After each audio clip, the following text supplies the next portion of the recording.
సచ్చిదానంద సద్గురు సాయినాథ్ మహారాజ్కి జై. శ్రీ సాయి సచరిత 504 పేజీలోని 35వ అధ్యాయంలో 41వ నుంచి ఈరోజు చదువుతున్నాము. ఇంతలో బాబా కాకాతో ఏమిటి, అతడు నీతో ఏదో అంటున్నాడు అని అడిగారు. అప్పుడు ఆ స్నేహితుడు బాబాతో నేను కూడా దక్షిణ ఇవ్వనా అని అడిగాడు. అందుకు బాబా నీకు ఇవ్వాలని మనసులో లేదు, అందుకే నిన్ను అడగలేదు, అయినా నీకు ఇవ్వాలని మనసుంటే ఇవ్వు అని జవాబిచ్చారు. బాబా దక్షిణ అడగడం భక్తులు ఇవ్వడం గురించి అతడు హీనంగా మాట్లాడాడు. అలాంటి వాడు బాబా అడగకుండానే దక్షిణ ఇవ్వనా అని అడిగాడు అని కాక ఆశ్చర్యపోయాడు.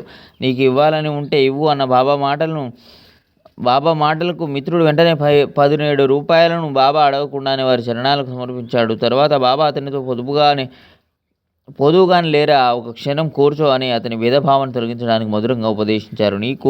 నాకు మధ్య ఉన్న నువ్వు అనే గోడను మొత్తం పడగొట్టేసే, అప్పుడు ఒకరినొకరు కలుసుకోవడానికి ప్రశస్తమైన మార్గం ఏర్పడుతుంది అని చెప్పారు. తర్వాత వారికి వెళ్ళడానికి అనుమతినిచ్చారు. అప్పుడు ఆకాశాన్ని మేఘాలు బాగా కమ్ముకోగా చూసి మాధవరావు వీరు వానలో తడిసిపోతారేమో అని అన్నాడు. వారిని చింతగా వెళ్ళనివ్వు, దారిలో వర్షం పట్టుకుంటుందన్న భయం ఏమీ లేదు అని బాబా చెప్పారు. బాబా పాదాలకు అభివందన చేసి ఆ ఉభయలు బండిలో కూర్చున్నారు. ఆకాశంలో మెరుపులు మెరుస్తున్నాయి, పెనుగాలి వీస్తుంది. గోదావరిలో నీరు బాగా నిండుగా ఉంది. ఆకాశాన ఉరుముతున్నాయి. వారు నదిలో నావలో దాటవలసి వచ్చింది. బాబా యొక్క ధైర్యవచనాలపై కాకాకు పూర్తి విశ్వాసం. కానీ అతని స్నేహితుని అనుమానం ప్రయాణం సాఫీగా సాగుతుందా, అనవసరంగా బయలుదేరాం, వారిలో దారిలో కష్టాలు పడతామేమో అని చింత.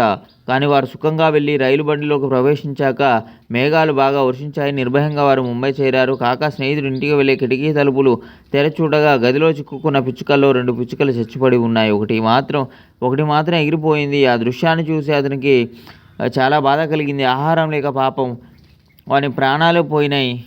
నేను షిరిడీకి బయలుదేరినప్పుడు కిటికీలను తెరిచి ఉంచి ఉంటే అవి చచ్చిపోయేవి కావు.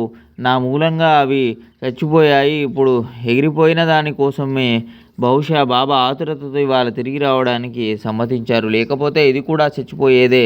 ఆహారం లేకపోతే ఎలా బ్రతుకుతుంది? వాటి ఆయువు తీరిపోయింది, ఈ గతి పట్టింది, కానీ ఒకటి బ్రతికే ఉంది అని తలపోశాడు. అతని యొక్క మరొక అనుభవం ఇది కూడా వినడానికి ఇంపుగా ఉంటుంది. ఇతడు ఎన్నో నెలలు ఖాళీ మడమలో నొప్పితో బాధపడుతున్నాడు. ఈ జబ్బుని షిరిడీకి వెళ్ళకముందు ఎన్నో నెలలు అనుభవించాడు. షిరిడీ నుంచి తిరిగి వచ్చాక ఈ నొప్పి లేదు. తర్వాత త్వరలోనే జబ్బు పోయింది. 60వ నుంచి మరో వీడియోలో చదువుకుందాం. సచ్చిదానంద సద్గురు సాయినాథ్ మహారాజ్కి జై. లోకా సంస్థాన్ సుఖినో భవంతు. ఈ సచరితను వింటున్న ప్రేక్షకులకి అందరికీ